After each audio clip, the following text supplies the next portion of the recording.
Yes, my son's father did get charged. Just as a preface, I will be discussing graphic DV in this video.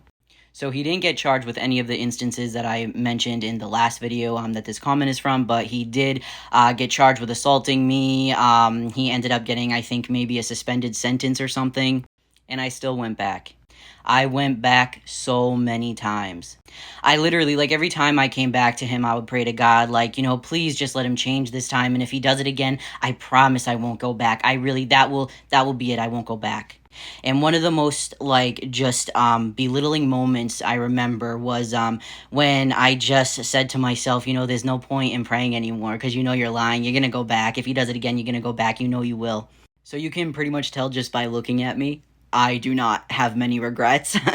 I'm just that type of person. I really just try to learn from shit and, help it mold who I am in a positive way. But I do have one regret.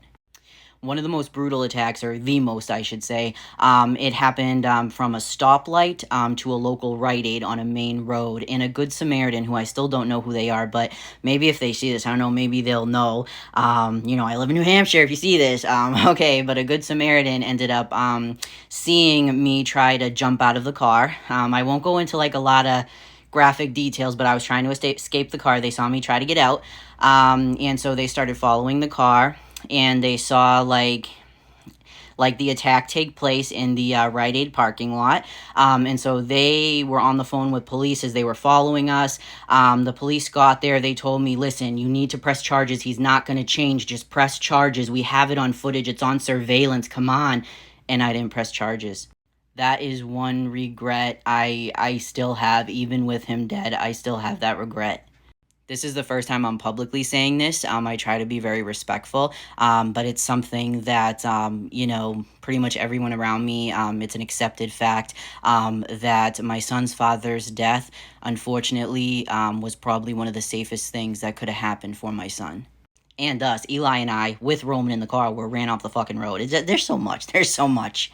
But I also need to take accountability. Not that I ever think anything that I went through was deserved or anything, because it was not. But I knew who my son's father was when I met him and when I procreated with him.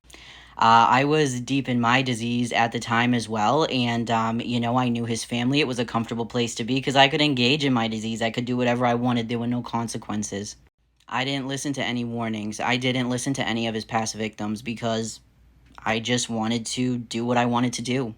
And I brought a child into that situation, which I'm glad in the long run that I did, obviously. But I recognize my part. Thank God we're here now.